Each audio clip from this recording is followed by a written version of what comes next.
Καλημέρα σας. Χαίρετε. Τα μαθήματα θαυμάτων σήμερα μας προτείνουν πάλι κάτι περίεργο και ανατρεπτικό. Μας καλούν να συγχωρήσουμε τον κόσμο για τα δικά μας λάθη. Να κοιτάξουμε δηλαδή αυτό γύρω μας που επικρίνουμε έξω από μας και να πούμε «Σου συγχωρούνται οι αμαρτίες μου». Πώς σας φαίνεται? Παράδοξο? Τελείως. Καλώς ήρθατε στο μάθημα 115. Η σωτηρία είναι η μόνιμη λειτουργία εδώ. Είναι η επανάληψη από το μάθημα 99. Ο ρόλος μου είναι απαραίτητος στο σχέδιο του Θεού για τη σωτηρία από το μάθημα 100. Να δούμε λίγο εδώ τι μας έλεγε το μάθημα 99. Βεβαίως, θα το χρειαστούμε. Μας έλεγε λοιπόν ότι η σωτηρία και η συγχώρεση είναι το ίδιο. Και οι δύο υπονοούν ότι κάτι πήγε στραβά, ότι υπάρχει κάτι από το οποίο χρειάζεται να σωθείς, κάτι για το οποίο χρειάζεται να συγχωρεθείς, κάποιο λάθος που χρειάζεται διορθωτική αλλαγή. Κάτι ξεχωριστό ή διαφορετικό από το θέλημα του Θεού. Επομένως και οι δύο όροι υπονοούν κάτι το αδύνατο. Δεν είναι δυνατόν να έχει γίνει κάτι εναντίον του θελήματος ή διαφορετικό από το θέλημα του Θεού. Η αλήθεια και οι ψευδαισθήσεις είναι ίσες τώρα, επειδή και οι δύο έχουν συμβεί. Κρατάει δηλαδή ο νους μας και την αλήθεια ότι υπάρχει βούληση του Θεού και η ψευδαίσθηση ότι έχει γίνει κάτι διαφορετικό από το θέλημά του. Το αδύνατο γίνεται αυτό για το οποίο χρειάζεται συγχώρεση και από το οποίο χρειάζεται σωτηρία. Η σωτηρία γίνεται τώρα το σύνορο μεταξύ της αλήθειας και της ψευδαίσθησης. Ο νους που βλέπει ψευδαισθήσεις νομίζει ότι είναι πραγματικές. Οι ψευδαισθήσεις έχουν υπόσταση επειδή είναι σκέψεις. Παρ' όλα αυτά δεν είναι πραγματικές, επειδή ο νους που σκέφτεται αυτές τις σκέψεις είναι αποχωρισμένος από το Θεό. Και έτσι το μήνυμα είναι η σωτηρία είναι η μόνη μου λειτουργία εδώ. Η σωτηρία και η συγχώρεση είναι το ίδιο. Μας έλεγε το μάθημα. Να δούμε και το μάθημα 100 για να κάνουμε τη συνόψη. Μιλάμε τώρα για το ρόλο μου είναι απαραίτητο στο σχέδιο του Θεού για τη σωτηρία. Είπαμε ότι η σωτηρία Για το μάθημα 100 λοιπόν. Ναι. Η σωτηρία και η συγχώρεση είναι το ίδιο. Και πάμε τώρα ο ρόλος μου τώρα, που είναι απαραίτητο στο σχέδιο του Θεού για τη σωτηρία. Αυτοί που δεν είναι ένοχοι δεν έχουν κανένα φόβο. Επειδή είναι ασφαλείς και αναγνωρίζουν την ασφάλειά του. Δεν καταφεύγουν στη μαγεία ούτε πεινούν αποδράσεις από φανταστικές απειλές που δεν έχουν πραγματική υπόσταση. Δεν πιστεύουν στις ψευδαισθήσεις προφανώς και δεν θεωρούν ότι το θέλημά τους είναι διαφορετικό από το θέλημα του Θεού. Γι' αυτό και δεν φοβούνται. Και δεν αμφιβάλλουν για την ικανότητά τους επειδή γνωρίζουν ότι η λειτουργία τους θα εκπληρωθεί τέλεια στον τέλειο χώρο και χρόνο. Και είσαι πράγματι απαραίτητο στο σχέδιο του Θεού. Μας το λέει αυτό λοιπόν, για να μην θεωρούμε ότι είμαστε ένα τίποτα και τι μπορώ να κάνω εγώ για να σώσω τον κόσμο. Βέβαια. Η συνεισφορά του καθενός μας είναι μέγιστη. Και ο βασικότερος λόγος για τον οποίο είναι μέγιστη η συνεισφορά του καθενός είναι γιατί εμείς πρέπει να συγχωρέσουμε, επειδή εμείς πιστεύουμε ότι έχει γίνει κάτι που είναι πραγματικά εναντίον της αγάπης. Ακριβώς όπως το φως σου αυξάνει, κάθε φως που λάμπει στον ουρανό, έτσι και η χαρά σου στη γη καλεί όλες τις ψυχές να αφήσουν τους καημούς τους και να πάρουν τη θέση τους δίπλα σου στο σχέδιο του Θεού. Δεν θα αφήσουμε τον εαυτό μας να είναι λυπημένος λοιπόν σήμερα. Αν είσαι λυπημένος, ο ρόλος σου δεν επιτελείται. Έτσι όλος ο κόσμος και εσύ μαζί του στερείστε τη χαρά. Είναι η σύνοψη. Ο Θεός σου ζητά να είσαι ευτυχισμένος, ώστε ο κόσμος να μπορεί να δει πόσο αυτός αγαπά τον Υιό του και δεν θέλει καμιά λύπη να έρθει και να μειώσει τη χαρά του, κανένα φόβο να τον περιβάλλει και να διαταράξει την ειρήνη του. Σήμερα είσαι ο αγγελιοφόρος του Θεού. Παίρνεις την ευτυχία του σε όλους αυτούς που κοιτάζεις και την ειρήνη του στον καθένα που σε κοιτάζει και βλέπει το μήνυμά του στο χαρούμενο πρόσωπό σου. Να δούμε πώς θα γίνει αυτή η πρακτική εφαρμογή λοιπόν, όλα αυτά πώς μπορούμε να τα εφαρμόσουμε σήμερα. Πρωί και βράδυ. 5 λεπτά το πρωί και 5 πριν κοιμηθείς. 2 ιδέες βασικές. Η σωτηρία είναι η μόνη μου λειτουργία εδώ. Η λειτουργία μου εδώ είναι να συγχωρέσω τον κόσμο για όλα τα λάθη που έχω κάνει. Διότι έτσι απελευθερώνομαι από αυτά μαζί με όλο τον κόσμο. Και η δεύτερη ιδέα, ο ρόλος μου είναι απαραίτητος στο σχέδιο του Θεού για τη σωτηρία. Είμαι απαραίτητος στο σχέδιο του Θεού για τη σωτηρία του κόσμου, διότι Αυτός μου έδωσε το σχέδιό Του, ώστε να μπορέσω να σώσω τον κόσμο. Εδώ λοιπόν μας λέει να συγχωρέσω τον κόσμο για όλα τα λάθη που έχω κάνει. Γύρονται απορίες και έρχεται ο σκεπτόμενος του Ροντέν και μας λέει πάλι. Να συγχωρέσω τον κόσμο για όλα τα λάθη που έχω κάνει. Τι να σημαίνει αυτό, αναρωτιέται. Ας θυμηθούμε το μάθημα 99.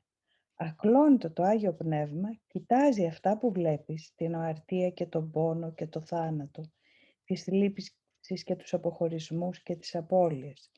Γνωρίζει όμως ότι ένα πράγμα πρέπει να παραμένει αληθινό. Ο Θεός εξακολουθεί να είναι αγάπη και αυτά που βλέπεις δεν είναι το θέλημά Του. Συγχώρεσε λοιπόν τον εαυτό σου για τον άλλο εαυτό που νομίζεις ότι έφτιαξες. Συγχώρεσε ό,τι έχεις φτιάξει και θα σωθείς. Αν μπεις στον πειρασμό να πιστέψεις ότι αυτές οι μορφές είναι πραγματικές, θυμήσου ότι τα φαινόμενα δεν μπορούν να αντισταθούν στην αλήθεια που αυτά τα ισχυρά λόγια περιέχουν. Η σωτηρία είναι η μόνη μου λειτουργία εδώ. Ο Θεός δεν πάβει να είναι αγάπη. Γι' αυτό δεν είναι το θέλημά μου. Το όποιο αυτό βλέπω που είναι προσυγχώρεση. Που με στενοχωρεί. Ο ρόλος που έχει φυλάξει για σένα στο σχέδιό Του για τη σωτηρία σου δίνεται για να μπορέσεις να αποκατασταθείς σε ό,τι Αυτός επιθυμεί. Αυτός ο ρόλος είναι τόσο ουσιαστικός για το σχέδιό Του, όσο είναι και για την ευτυχία σου. Τα βαθιά μέσα σου. Χωρίς να ταραχτείς από όλες τις ασήμαντες σκέψεις καθώς ανέρχεσαι για να συναντήσεις τον Χριστό μέσα σου. Θα είναι εκεί. Σήμερα είσαι ο αγγελιοφόρος Του. Από το μάθημα 100. Τι ωραία. Τι ωραίο. Βέβαια. Ναι. Και στη διάρκεια της ημέρας τι έχουμε να κάνουμε λοιπόν? Κρατάμε το κεράκι της ιδέας αναμένο στο νου μας. Πώς? Στην αρχή κάθε ώρας θυμίζουμε στον εαυτό μας. Η σωτηρία είναι η μόνη μου λειτουργία εδώ. Και μισή ώρα αργότερα, ο ρόλος μου είναι απαραίτητο στο σχέδιο του Θεού για τη σωτηρία. Υπέροχα. Αυτό λοιπόν το μάθημα σήμερα θα το πάρουμε όπως είναι αυτούσιο και θα το χρησιμοποιήσουμε για μια ερώτηση που μας έχει στείλει η Φούλη, η οποία μας λέει το θέμα της, καταρχάς, και μετά θα δούμε την εφαρμογή του μαθήματος. Μας λέει λοιπόν ότι το πρώτο βιβλίο που αγόρασα, ήμουν 18 ετών, ήταν το πώς να συγχωρέσουμε τους γονείς μας. Μετά από χρόνια ψυχοθεραπείας και δεύτερης χρονιάς μελέτης των θαυμάτων με συνέπεια, νιώθω καλύτερα από κάθε άλλη φορά. Μπορώ να πω ότι πάντα αναζητούσα τη γαλήνη. Όμως, η κατάσταση στο σπίτι και μετά στα σπίτια των αδελφών μου, πόλεμος και μόνο πόλεμος, με αποτελέσματα καταστροφικά. Διάλεξα την απομάκρυσή μου διότι δεν υπήρχε κανένα σημείο συνεννόησης. Το πένθος μου κράτησε πολύ, η λύπη μου περισσότερο. Δεν είναι στο χέρι μου να τους αλλάξω και πώς να τους διδάξω, καθώς είμαι μικρότερη. Ότι οι επιλογές τους, να τους διδάξω, ότι οι επιλογές τους ευθύνονται για όλα αυτά που βιώνουν και για όλη την πίκρα που κουβαλάνε και που την κάνουν όπλα για τα αδέρφια τους, συντρόφους κλπ. Στο μεταξύ, τους έχω συγχωρέσει, χωρίς να μου το έχουν ζητήσει. Έχω πάψει να παραπονιέμαι, όμως δεν σας κρύβω ότι μέσα μου αυτός ο διαχωρισμός με πονάει. Δεν ξέρω τι με πονάει περισσότερο. Ότι ζουν μέσα στα ψέματά τους και στην έχθρα ο ένας προς τον άλλον ή ότι δεν έχουμε κανένας με κανέναν σχέσεις ούτε τυπικές. Μπορείτε ίσως να αντιληφθείτε καθώς προχωράμε μέσα στα θαύματα και να αρχίζουμε να σκεφτόμαστε σύμφωνα με το σκεπτικό των θαυμάτων. Ότι εδώ ο άνθρωπος αυτός, όταν σκεφτόμαστε έτσι, ο νους αυτός, δεν κάνει τίποτα άλλο παρά μία πλήρη προβολή της αίσθησης διαχωρισμού που έχει μέσα του. Και βεβαίως τη βλέπει έξω του, γιατί τα γεγονότα αυτά που λέει είναι γεγονότα. Μπορεί άνετα να επενδύσει πάνω σε αυτά τα γεγονότα την προβολή του διαχωρισμού. Και αυτό και γίνεται.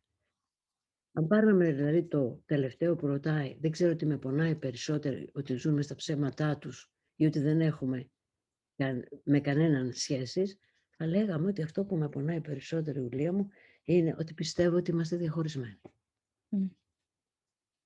Και το βιώνω και εξωτερικά. Και το βιώνω και εξωτερικά, ακριβώς. Θα μπορούσε λοιπόν η Φούλη να κάνει κάτι μέσα στο δικό της νου, για να μην βιώνει το διαχωρισμό που έξω βλέπει να υπάρχει. Βέβαια. Και αν κάνει το σημερινό μάθημα, θα μπορούσε να πάρει το σημερινό μάθημα με αυτές τις δύο ιδέες. Η σωτηρία είναι η μόνη μου λειτουργία εδώ. Η σωτηρία είναι η μόνη μου λειτουργία εδώ.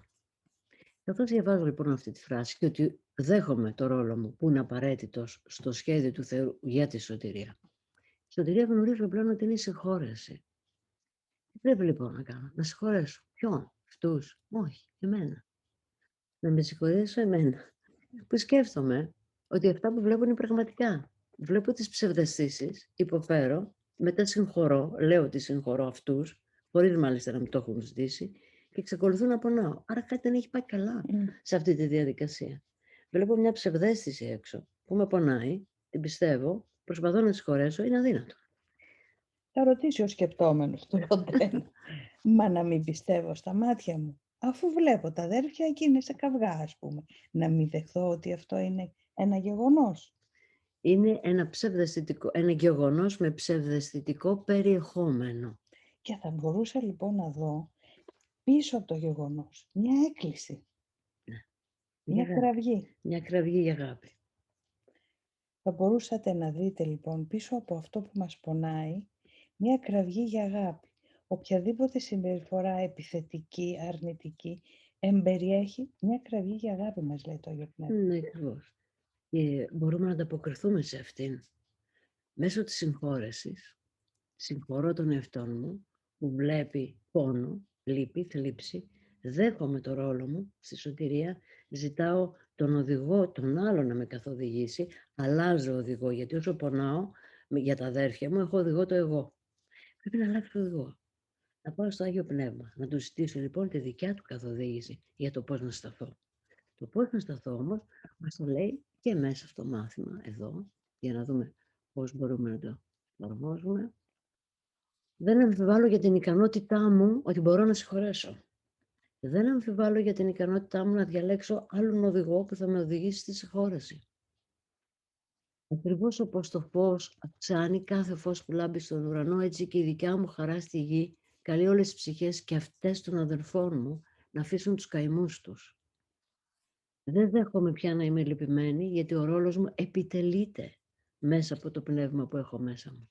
Και όπως ο Θεός μου ζητά να είμαι ευτυχισμένος και το δέχομαι, έτσι και ο κόσμος θα δει ότι πράγματι μέσα σε αυτό το όνειρο μπορούμε να είμαστε ευτυχισμένοι, επειδή έχουμε διαλέξει έναν άλλον οδηγό και έχουμε δεχθεί να ανταποκριθούμε στο κάλεσμα. Έτσι γίνομαι αγγελιοφόρος του Θεού, δηλαδή ο αγγελιοφόρος της αγάπης. Για να δούμε και κάτι άλλο λοιπόν εδώ. Από το κεφάλαιο λοιπόν 12, από κεφάλαιο 3 που θα μπορούσατε να διαβάσετε, η επένδυση στην πραγματικότητα μας λέει ότι η πρώτη ερώτηση που πρέπει να κάνω στον εαυτό μου είναι τι πρόκειται να σωθεί και από τι. Στο παράδειγμα της Φούλης, τι πρέπει να σωθεί και από τι? Το σώμα, οι σχέσεις εκεί έξω? Όχι. Ο νους μου. Πρέπει να σωθεί ο νους μου για να σωθούν οι σχέσεις. Και από τι? Από την ψευδαίσθηση ότι είμαστε διαχωρισμένοι. Προφανώς τα αδέρφια ζητούν κάτι που εγώ η αδερφή τους λέω ότι δεν μπορώ να το κάνω ή δεν δέχομαι να το κάνω. Και οι δύο είμαστε μέσα στην ίδια ψευδαίσθηση. Γιατί? Γιατί όταν μου ζητάει ο άλλος να κάνω κάτι, νομίζει ότι αυτό το κάτι θα τον σώσει από τον πόνο, από την έλλειψη. Θα καλύψει κάποια του ανάγκη. Και όταν εγώ λέω ότι δεν θέλω να το κάνω, το αρνούμε, είναι γιατί και εγώ πιστεύω ότι αυτό δεν είναι η δικιά μου σωτηρία. Δηλαδή δεν με σώζει εμένα, κάτι άλλο έχω εγώ ανάγκη. Έτσι βρισκόμαστε και οι δύο μέσα στις ψευδαισθήσεις. Άρα, αυτό που πρέπει να σωθεί είναι ο νους. Και μας λέει κάθε φορά που θυμώνεις με έναν αδερφό, για οποιοδήποτε λόγο πιστεύεις ότι είναι το εγώ που πρέπει να σωθεί. Έτσι πιστεύουν τα αδέρφια στο παράδειγμα που μας λέει η Φούλη. Η σωτηρία είναι για το νου και επιτυγχάνεται μέσω της ειρήνης. Και μας λέει το εξής ενδιαφέρον. Θυμίζει ότι αυτοί που επιτίθενται είναι φτωχοί. Η φτώχεια τους ζητά δώρα, όχι περισσότερη εξαθλίωση. Γι' αυτό ακριβώς όποιος ταυτίζεται με το εγώ νιώθει στερημένος. Έτσι αυτό που βιώνει η κατάθλιψη ή θυμό. Επειδή αυτό που έκανε ήταν να ανταλλάξει την αγάπη με τις ψευδαισθήσεις. Δεν το συνειδητοποιεί. Δεν αντιλαμβάνεται ότι η πηγή είναι η δική του ταύτιση με το εγώ και προσπαθεί πάντα να το χειριστεί κάνοντας κάποιο είδους παράλογη ρύθμιση με τον κόσμο. Ο κόσμος που αντιλαμβάνεσαι είναι ένας κόσμος διαχωρισμού, δεν είναι ένας κόσμος βούλησης, επειδή κυβερνάται από την επιθυμία να μην είναι όμοιος προς το Θεό. Κοιτάξτε τι όμορφα που μας το λέει. Κάποτε σου ζήτησα να πουλήσεις τα υπάρχοντά σου και να το δώσεις στοχούς και να με ακολουθήσεις. Αυτό είναι που εννοούσα, ότι αν δεν έχεις καμιά επένδυση σε οτιδήποτε σε αυτόν τον κόσμο, μπορείς να διδάξεις στους φτωχούς πού βρίσκεται ο θησαυρός τους. Οι φτωχοί είναι απλώς αυτοί που επένδυσαν λάθος και είναι πραγματικά φτωχοί. Επειδή βρίσκονται σε ανάγκη, σου ανατίθεται να τους βοηθήσεις, αφού είσαι ανάμεσά τους. Διότι η φτώχεια είναι έλλειψη και δεν υπάρχει παρά μόνο μία έλλειψη, αφού υπάρχει μόνο μία ανάγκη. Ποια είναι αυτή? Η ανάγκη να συνδεθούμε ξανά με την αγάπη μέσα μας, και αυτό γίνεται παραβλέποντας τις ψευδαισθήσεις μέσα από τη συγχώρεση. Άρα, Βούλη, όταν βλέπεις και στενοχωριέσαι τα αδέρφια σε σύγκρουση, η ίδια στενοχώρια σου είναι ένας οδηγός. Σου θυμίζει, σου φανερώνει ότι δεν είναι ο νους σου στην ακριβώς σωστή θέση. Τι χρειάζεται? Θα ζητήσεις βοήθεια από το πνεύμα μέσα σου, ώστε να πλημμυρίσεις από αγάπη. Γιατί όταν για μια στιγμή πλημμυρίσεις από αγάπη, αυτό που θα βλέπεις έξω θα είναι κάτι που χρειάζεται μόνο αγάπη. Συγχώρεση, τίποτα άλλο. Και μην το κάνεις μόνος σου. Έχεις προσπαθήσει να το κάνεις μόνος σου, ακολουθώντας για οδηγό, κατά λάθος, το εγώ. Άλλαξε οδηγό. Πήγαινε στη συγχώρεση.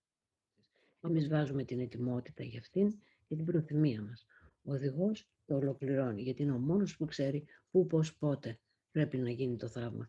Και εξάλλου είναι ο μόνος που δεν επιτίθεται. Και το συμπέρασμα, λοιπόν, από το σημερινό μάθημα είναι ότι αν θέλουμε να βοηθήσουμε κάποιον, αν θέλουμε να του προσφέρουμε τη μέγιστη δυνατή βοήθεια, αυτό που χρειάζεται να κάνουμε είναι να ακούσουμε εμείς την κραυγή για αγάπη που κραυγάζει ο ίδιος και να ανταποκριθούμε στο κάλεσμα της αγάπης, κάνοντας εμείς αυτό που δεν κάνει ο αδερφός μας, κάνοντας το εμείς για μας. Έτσι αλλάζει ο κόσμος. Έτσι μπορούμε να ελκύσουμε και γι' αυτόν το κάλεσμα, η αγάπη, να έρθει πιο κοντά, καθώς το κάνουμε εμείς για μας.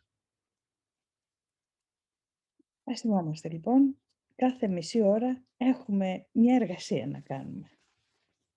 Ας θυμόμαστε να κάνουμε θαύματα. Ακριβώς.